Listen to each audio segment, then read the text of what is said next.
Bueno, muy buenas noches para quienes están ingresando.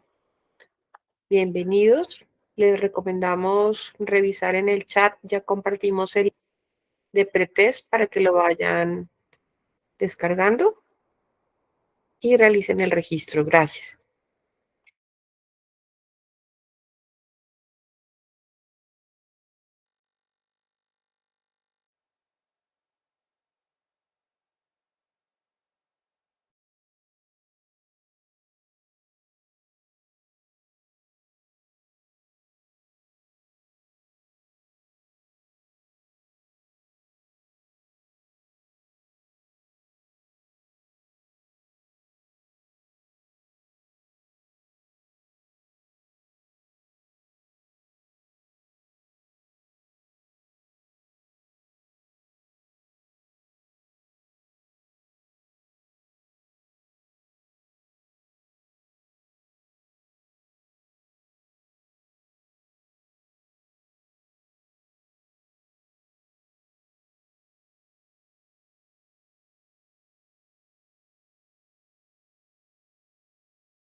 Bueno, muy buenas noches. En un minuto vamos a dar inicio a la capacitación de esta noche. Gracias a todos por su puntualidad. Revisemos en el chat. Como les dije al inicio, ya está fijado el link para que puedan dar clic y realicen el pretest. Bueno, vamos a compartir las diapositivas. Alejandra, por favor, gracias. Y le damos la bienvenida a la doctora Elba Otero. Doctora Elba, buenas noches, bienvenida. Cuando quiera comenzar, bien pueda. Así le voy a decir.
Listo, doctora Elba, si nos escucha, nos confirma, por favor, que está conectada.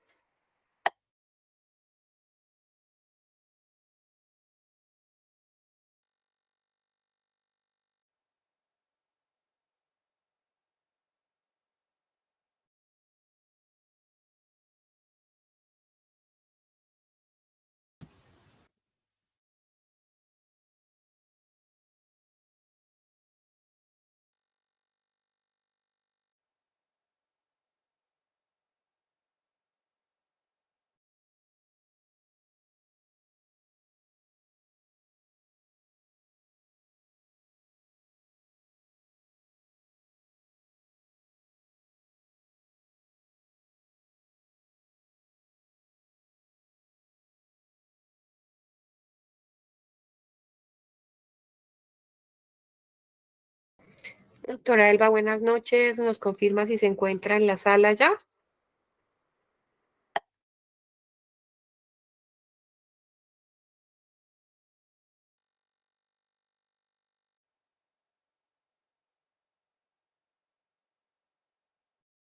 Bueno, muy buenas noches. Les damos la bienvenida. Tengo entendido que la doctora Elba ya está conectada.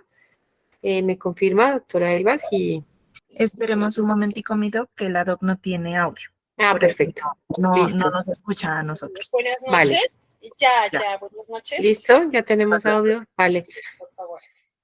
Doctora Elba, bienvenida. Muy buenas noches.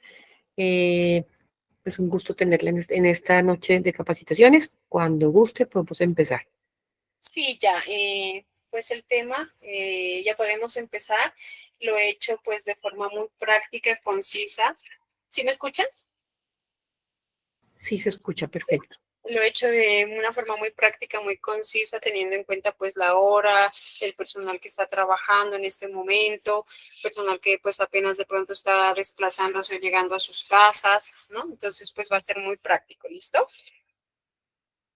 Entonces, para hoy vamos a hablar sobre ruptura prematura de membranas. Es algo, pues, de motivo de consulta muy frecuente en nuestra clínica.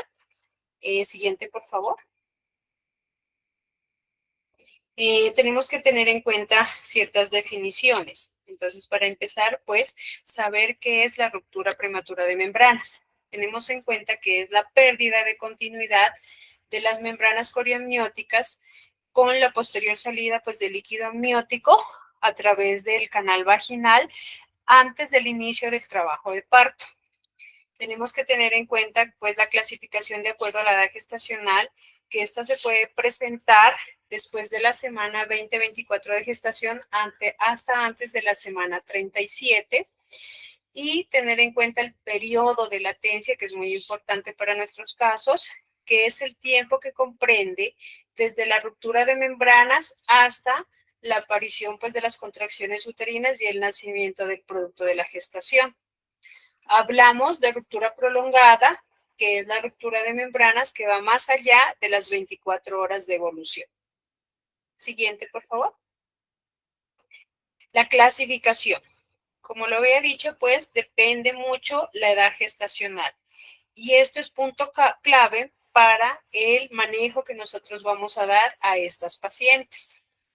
Entonces, hablamos de ruptura prematura de membranas a término, pues aquella que se produce después de las 37 semanas de gestación. Y antes del término, tenemos que se produce la ruptura prematura de membranas en embarazos previables, los que están por debajo de las 26-24 semanas. Ruptura prematura de membranas lejos del término, que va pues de esta edad gestacional entre las 24 a 26 semanas hasta las 32.6, y cerca al término, las que van a partir de las 33.6, 34 semanas a las 37 semanas de gestación. Entonces, este es el punto de partida clave para nosotros saber cuál es el manejo que vamos a dar de acuerdo a la edad gestacional en la cual nos consulta nuestra paciente. Siguiente. La incidencia. Decimos que la ruptura de membranas ocurre en el 10% de las gestaciones y es responsable pues del 25 al 30% de los nacimientos pretérminos.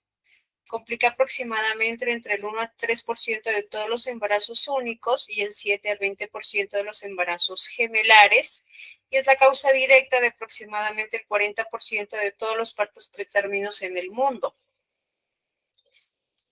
Siguiente, la etiología. Existe, pues es una causa multifactorial. Pueden haber factores predisponentes, como son los procesos infecciosos, pacientes con infecciones maltratadas, infecciones del tracto urinario, infecciones vaginales, como son las vaginosis bacterianas, o infecciones por tricomonas, por estreptococos, por Neisseria gonorrea, estafilococo, infecciones urinarias maltratadas, o problemas de dilatación cervical. Aquellas pacientes que tengan pues aumento de la contractilidad uterina, o sea, una amenaza de parto pretérmino, que tengan antecedentes de una incompetencia cervical, o traumatismos, pacientes que consultan por trauma obstétrico, caídas, ¿no? También se habla de los tactos vaginales en pacientes que ya están de pronto con trabajo de parto, que puede ser pretérmino a término, que tienen dilatación cervical avanzada y de pronto las membranas están muy abombadas y podemos hacer un tacto vaginal e incidentalmente esas membranas pues se rompen. Pacientes que son usuarios de dispositivo intrauterino tienen un factor de riesgo. Procedimientos diagnósticos prenatales como la amniocentesis en caso de estudios invasivos. Siguiente. Las pacientes que tienen déficit de vitaminas, pacientes con desnutrición, pacientes con aumento de la presión intrauterina, como son los casos de polidramios, embarazos múltiples gemelares, anomalías congénitas, malformaciones congénitas o antecedentes, ¿no? Pacientes que ya han tenido anteriormente embarazos pretérminos o ruptura de membranas en embarazos anteriores, son factores predisponentes. La desnutrición, la diabetes, la hipertensión, antecedentes de abortos, hemorragias anteparto, pacientes que tengan alteraciones a nivel de la ubicación de la placenta, placenta previa, de inserción baja, el cigarrillo, la predisposición genética. Siguiente. Entonces, estos factores de riesgo se dividen en factores modificables y no modificables. ¿Cuáles serían modificables? Entonces tenemos pues la incompetencia cervical. ¿Cómo se modifica? Una paciente que se diagnostique a tiempo una incompetencia cervical, pues corrigiendo con un cerclaje. Las infecciones cervicovaginales, pues con un diagnóstico oportuno y un tratamiento adecuado. La deficiencia pues de oligoelementos o la desnutrición, los tactos vaginales, los factores sociales. Entre estos, pues los no modificables están pues los antecedentes. No puedo modificar antecedentes de la paciente o antecedentes de conización cervical, malformaciones, tumores, problemas placentarios, enfermedades del colágeno, no las voy a poder modificar. Y entre estos, pues se dividen en criterios mayores y criterios menores. Los mayores, pues los antecedentes, y los menores, pues las infecciones, que esas sí se las pueden modificar. ¿Listo? Siguiente. Tener en cuenta porque las membranas amnióticas tienen pues dos capas que son el amnios y el corio. Estas capas, pues estas membranas actúan como medio de protección para el feto para evitar pues los procesos infecciosos. Y estas membranas están compuestas por múltiples capas y fibras de colágeno tipo 1, tipo 2, tipo 4, tipo 5, fibronectina, proteoglicanos y fibronectina, proteoglicanos y las capas pues diferentes que tenemos para la protección del feto. Siguiente. Entonces, ya yendo a la parte clínica, ¿cómo hacemos el diagnóstico de ruptura prematura de membranas? El diagnóstico de ruptura prematura de membranas, pues generalmente es, como su nombre lo dice, clínica. La paciente, ¿por qué nos va a consultar? La paciente nos consulta por salida de líquido a través de la vagina. Este puede ser evidente macroscópicamente. La paciente llega, la colocamos en la camilla en posición de litotomía y es evidente la salida de líquido a través del canal vaginal. O en otros casos, cuando es sospechosa o nosotros decimos que es de baja probabilidad o una ruptura a descartar, pues es cuando hay de pronto ese goteo escaso o se confunde con un flujo vaginal Para eso tenemos que hacer en el examen físico la especuloscopia, ¿no? Cuando no es evidente así macroscópicamente que la paciente llega prácticamente mojando todo, nos moja la camilla y es evidente la salida de líquido, pues tenemos que hacer la especuloscopia y las maniobras que nosotros hacemos al examen físico al paso del espéculo, que son las maniobras de Bonaire, Tarnier y Valsalva, que consiste prácticamente en rechazar la presentación y pedirle a la paciente que puje, o simplemente maniobra de Valsalva, que es pedirle a la paciente que puje para ver si hay evidencia o no de salida de líquido, que pues, este puede ser moderado o escaso o no haber salida de líquido. ¿Listo? Siguiente. Existen varias pruebas que se pueden hacer, como son la prueba de nitracina, el helecho, medir pruebas bioquímicas, pero en nuestro medio, pues lo que nosotros hacemos es el examen físico, la historia clínica de la paciente, el examen físico, la especuloscopia y nos ayudamos con las pruebas ecográficas. ¿Listo? Siguiente. ¿Cuáles van a ser las complicaciones por ruptura de membranas generalmente asociadas a la prematurez? Entonces tenemos complicaciones feto-neonatales y complicaciones maternas. Las complicaciones feto-neonatales, pues asociadas a la prematurez, como son la mayor morbimortalidad neonatal debido a que a distrés respiratorio, dificultad respiratorio, displasia broncopulmonar, hemorragia interventricular, enterocolitis necrotizante, sepsis dadas por infección, ¿no? En casos de oligohidramio severo, pues se puede producir la hipoplasia pulmonar, deformidades fetales como son las contracturas, artrogrifosis, esos pacientes que tienen rupturas en embarazos muy pretérminos, lejos del término o previables y que quieran continuar con su embarazo, pues hay riesgo de todas estas deformidades fetales que se pueden presentar por el oligohidramio severo que puedan tener estas pacientes. También podemos tener accidentes funiculares como son los desprendimientos prematuros de placenta o la prosidencia o el prolapso de cordón, que son los factores de riesgo que nosotros podemos tener en esas pacientes. Y las maternas, pues asociados a procesos infecciosos como es la coriamnionitis, ¿no? Que son factores de riesgo para después de desembarazar a la paciente que tengamos infección del sitio operatorio o una endometritis, pues puerperal o un sangrado dado por un desprendimiento de placenta. Y pues recuerden que estas pacientes con partos prematuros pues se aumenta el índice de cesárea. Siguiente. El porcentaje de complicación pues va a ser más alto, depende de la edad gestacional. Entonces, entre más prematuro sea, el porcentaje de complicación va a ser mayor, ¿no? Entonces tenemos que el síndrome de dificultad respiratoria a las 26 semanas pues va a ser en un 92%. A las 30 semanas en un 54% y a las 34 semanas en un 13%. Y nos damos cuenta que todos pues van disminuyendo. Entre menos semanas tenga el paciente, aumenta y entre menos semanas o cerca al término, pues va a ser menos los riesgos y las complicaciones. Siguiente. Las ayudas diagnósticas, como dijimos en nuestro medio, pues vamos a hacer prácticos lo que nosotros hacemos a diario en nuestra clínica, es historia clínica, examen físico y la ecografía. La ecografía obstétrica, el perfil biofísico fetal para hacer la cuantificación del líquido amniótico. Siguiente. El manejo. El manejo va a depender de qué? De la edad gestacional.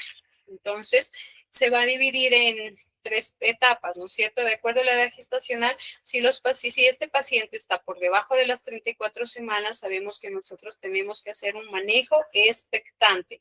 ¿Para qué? Para lograr, como lo dice, la maduración pulmonar fetal.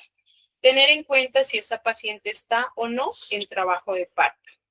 Tener en cuenta si hay o no una infección materno-fetal, si hay malformaciones fetales o hay signos de sufrimiento fetal o sangrados de la segunda mitad del embarazo que me comprometan pues seriamente la vida tanto de la madre como el feto. Entonces, de acuerdo a la edad gestacional, si está por debajo de 34 semanas y no encuentro ninguno de estos criterios, pues puedo hacer un manejo expectante. Todo dependerá de la situación o el momento en que me encuentre y en el estado en que esté esta paciente.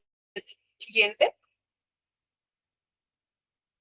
Entonces, tenemos que tener en cuenta en estas pacientes la mayor complicación que se nos presenta o lo que nos indica que tenemos que desembarazar en esos embarazos pretérminos menores a 34 semanas son los hallazgos clínicos o paraclínicos de corioamnionitis.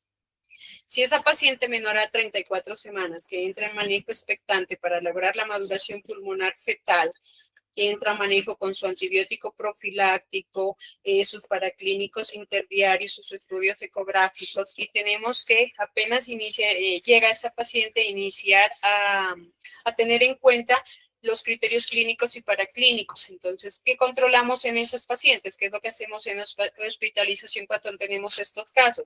Se abre curva de temperatura materna para ver que esa paciente no me haga fiebre materna, temperaturas mayores a 37.8, que no nos haga taquicardia materna o taquicardia o bradicardia fetal, que son signos de sufrimiento fetal. Vigilar la dinámica uterina, que no haga dolor persistente, que no haya relajación de ese útero, que no tenga salida de líquido amniótico caliente, purulento o fétido. Y paraclínicos, pues que no tengamos el cuadro hemático que nos demuestre que hayan signos de infección como son la leucocitosis, la neutrofilia, los callados, PCRs positivas. Entonces, en estos casos tenemos que abrir todo este control de estos signos vitales. Tenemos que estar haciendo lo que hacemos, el monitoreo fetal por turno, y hacemos fetocarias intermitentes horarias en busca de cualquier anormalidad que se nos pueda presentar. Y los estudios ecográficos, ¿no? Tenemos que estar haciendo, apenas nos llega la paciente, pues se hospitaliza, el reposo, las piernas semielevadas, ¿no? Cuando ya son rupturas evidentes, ¿no es cierto? Y que tengan menos de 34 semanas, iniciamos pues la maduración siguiente, la maduración pulmonar fetal. Para el diagnóstico, bueno, hablando de corioamnionitis en algunos casos utilizan pues las muestras de líquido amniótico y lo mandan a hacer cultivo. En nuestro medio, pues en la clínica no hemos tenido casos que hagamos cultivo de líquido amniótico para ver si hay procesos o no infecciosos en el cultivo, que los signos positivos serían leucocitos, presencia de más de 6 bacterias o leucocitos en la tinción de Gram, los recuentos de leucocitos mayor a 30.000 en el líquido amniótico, la glucosa menor a 15 o niveles de interleucina. Pero pues en nuestro medio, en la clínica, no lo hacemos. ¿Listo? Siguiente. ¿En qué grupo de pacientes está recomendada la utilización de corticoides? Pues en las pacientes que son menores a 34 semanas. Menores a 34 semanas, ustedes saben que iniciamos la maduración pulmonar fetal con las dosis que ustedes tenemos establecidas en la institución, que son betametasona, 12 miligramos intramuscular cada 24 horas por 2 dosis. O en algunos casos, pues de que no se cuente con la betametasona, podemos hacerlo con dexametasona. ¿Listo? Siguiente. ¿Cuándo se indica la dosis de corticoides de rescate? Se dice que cuando ya haya pasado más de 15 días de la segunda dosis de maduración, que esa paciente haya consultado por otra situación, una amenaza de parto pretérmino, de pronto recibió maduración pulmonar, y ahora nos viene un ejemplo, con 32, 33 semanas, ya ha pasado más de 15 días, podemos hacer una dosis de rescate. Siguiente. La profilaxis antibiótica. Entonces sabemos que estas pacientes con menos de 34 semanas vamos a hacer manejo expectante, iniciamos la profilaxis antibiótica. Entonces, iniciamos la maduración pulmonar fetal y la profilaxis antibiótica, el esquema que utilizamos en la institución: ampicilina, 2 gramos dosis inicial, más eritromicina, 500 miligramos, vía oral cada 8 horas. Generalmente este régimen se usa por 7 días. Al 7º día nosotros suspendemos los antibióticos. También usamos pues lo que es, si la paciente está con dinámica uterina, utilizamos la uteroinhibición, la tocolisis, para lograr por lo menos maduración pulmonar fetal. Mientras logramos la maduración pulmonar fetal, que son 24 a 48 horas, contados a partir de la segunda dosis de maduración. Si ya completamos la maduración pulmonar, se recomienda suspender la tocolisis. Continuamos con nuestros esquemas antibióticos por los 7 días. Y pues todos los días estamos haciendo nuestro control de signos vitales, nuestros paraclínicos de hemograma y PCR interdiario, Perfil biofísico fetal cada 48-72 horas para corroborar pues el bienestar fetal, si ese bebé se está moviendo, si no se está moviendo, ¿no? Para ver si hay algún signo clínico o paraclínico que nos indique que haya una infección. En el momento de que haya alguna alteración clínica o paraclínica que me indiquen que hay un signo de corioamnionitis, ustedes saben que tenemos que terminar la gestación independientemente de la edad gestacional. ¿Listo? Si encontramos signos clínicos o paraclínicos de infección, indicamos desembarazar a la paciente. Y ustedes saben que cuando ya indicamos desembarazar a la paciente, se cambia el esquema terapéutico en estas pacientes y quedan cubiertas con clindamicina, gentamicina. Siguiente. Profilaxis, hablando de la profilaxis del estreptococo del grupo B, pues en todas estas pacientes pretérminos por debajo de 34 semanas sabemos pues que ninguna lo va a tener, porque la indicación es a las 36 semanas. Entonces a todas estas pacientes pretérminos con rupturas de membranas tenemos que usar el esquema de antibiótico para también proteger pues contra el estreptococo, ¿listo? Es igual con la ampicilina, o en caso de que sean alérgicos a la ampicilina, pues usamos cefalosporinas o clindamicina. Siguiente. Hablando de estas pacientes pretérminos, en cuanto a la neuroprotección fetal con sulfato de magnesio, tenemos protocolizado pacientes menores a 32 semanas que sepamos, o sea, que digamos esa paciente va a nacer en las próximas 24 horas, tenemos que hacer neuroprotección fetal con el esquema de sulfato de magnesio que ya conocemos en la institución. Siguiente. La terapia tocolítica, yo ya lo había dicho anteriormente, la tocolisis la usamos para lograr la maduración pulmonar fetal. Cuando ya vamos completado la maduración pulmonar fetal a las 24 a 48 horas, suspendemos la tocolisis. La tocolisis no se deja como de mantenimiento, digamos, 5, 6, 7 días, no. Siguiente. Tromboprofilaxis, sí, como lo tenemos protocolizado en la... Pero no se está activando. No, a ver, pues. Les agradecemos cerrar micrófonos, por favor.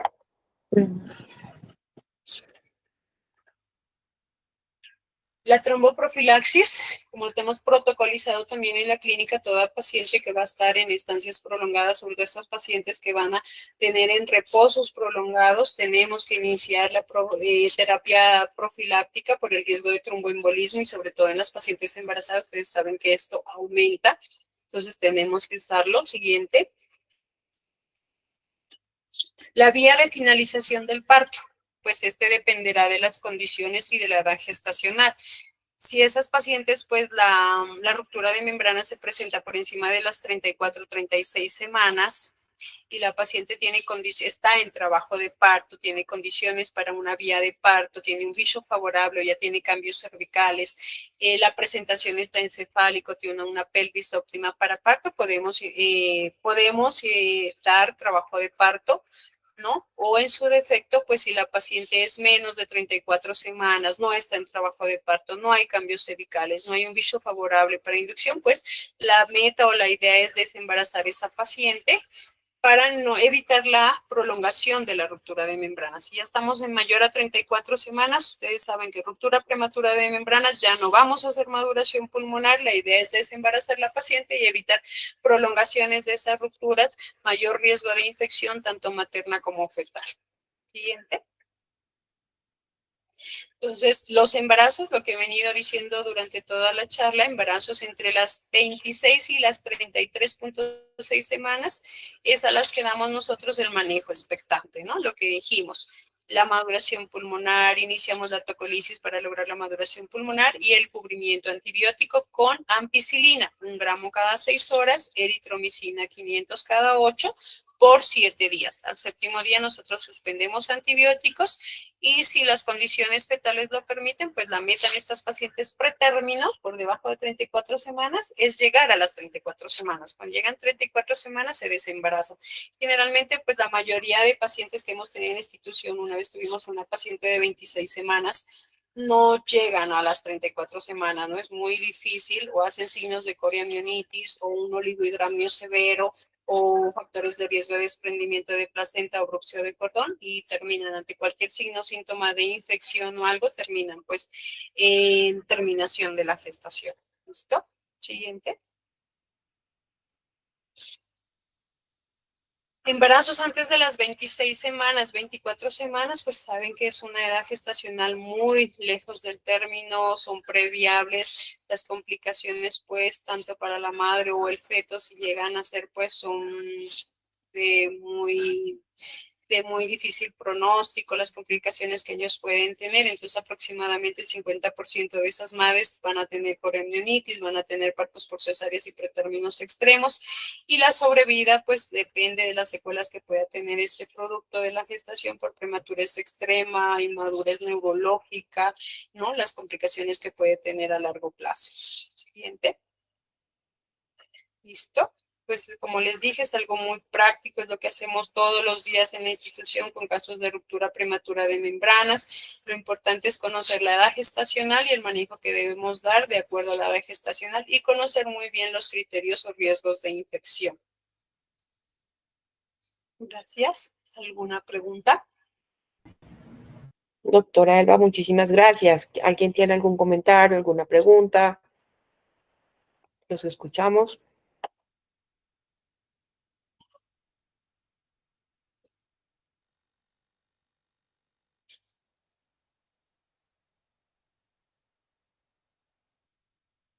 Bueno, si alguien quiere realizar algún comentario, alguna pregunta, estamos pendientes. Mientras tanto, les comentamos que ya está aquí en el chat el link para que registren su capacitación. Al inicio también pueden mirar ahí los dos links que compartimos del pretest también. Y ahorita está el registro de la capacitación. Muchas gracias a todos. Feliz noche, doctora Elba. Muchas gracias. Excelente temática la de esta noche. Y gracias a todos por su puntualidad y por su asistencia. Bueno, muchas gracias. Feliz noche. Bueno, feliz noche para todos. Gracias.